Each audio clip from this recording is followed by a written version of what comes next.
Welcome back. The country welcomed its first ever passenger on the inaugural Alaska Airlines flight from Seattle Tacoma International Airport and Los Angeles International Airport. Deputy Prime Minister and Minister of Tourism, Investments and Aviation, Chester Cooper, was the keynote speaker for the momentous occasion and says these flights are very important for our island destinations.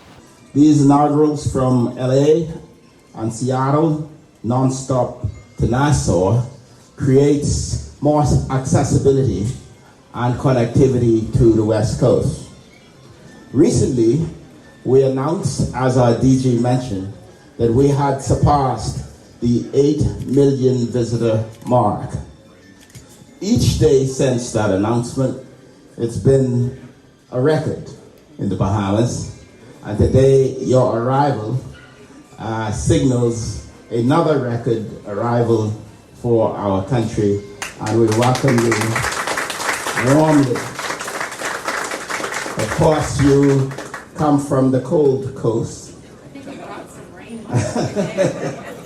We had a little bit of rain and a little bit of wind today. It hasn't been our best weather, but we wanted you to feel at home on your arrival.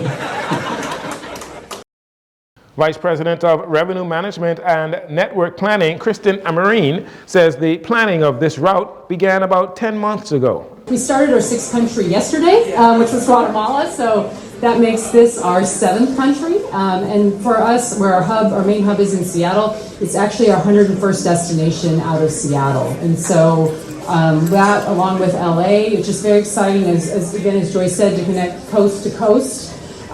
We actually, I think, will have the most flights to the Caribbean from the West Coast. It's very exciting. And I think as I look forward, I've just seen such partnership from everybody here in the Bahamas, and I just hope to build upon that for the years to come. So just thank you very much for inviting our airline into your country, and looking forward to many, many years and more flights. As for how the bookings are looking so far, Ms. Amarine shared the following details.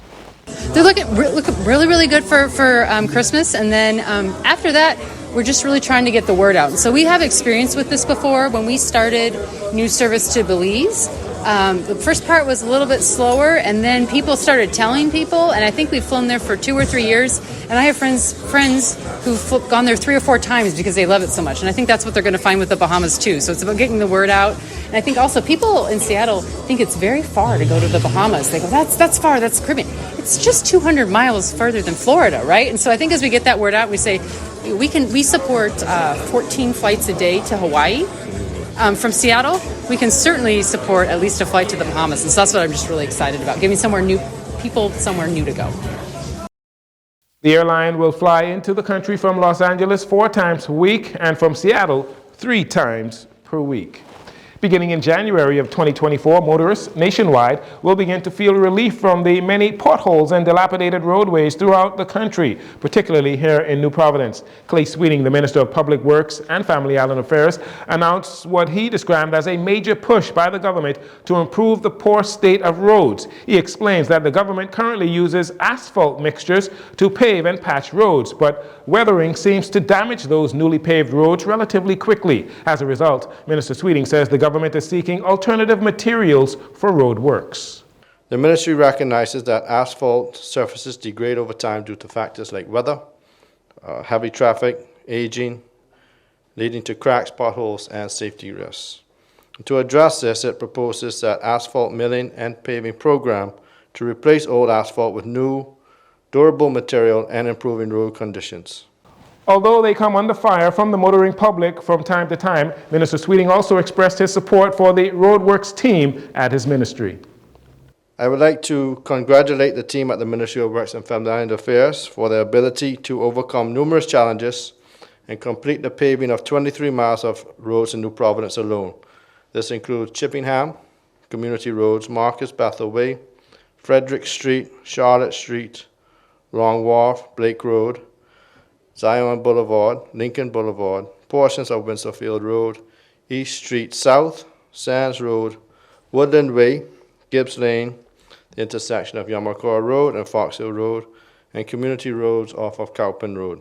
Minister Sweeting recently announced the government's aggressive New Providence and Family Island Roadworks program. He said the civil design section in the ministry has completed and prepared scopes of works for repairs to 55 miles of arterial and community roads in New Providence, while works for the Family Islands will include Cat Island, Eleuthera, Long Island, Exuma, and Abaco. The Bahamas chapter of the Students Against Destructive Decisions, or SAD, commemorated its second year in Bahamian schools with a second installation, pinning ceremony, and charter signing at the Ministry of Health. Students Against Destructive Decisions, a prevention program spearheaded by the Bahamas National Drug Council, is adding 2 more chapters, one at C.C. Sweeting and another at the R.M. Bailey High School. Director of Drug Council, Dr. Novia Carter-Lucky, talks about the significance of the expansion. The Bahamas National Drug Council is extremely excited because now we have a junior arm.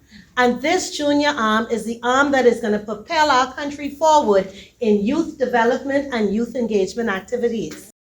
What is SAD? SAD provides us the opportunity to be able to harness the skills of our young people.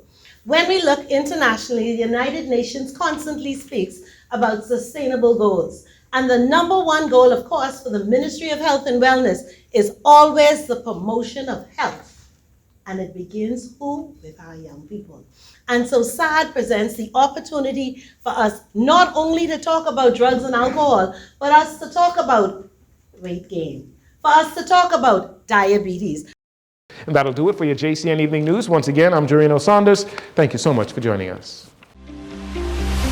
This segment of the news has been brought to you by Sun Oil Limited.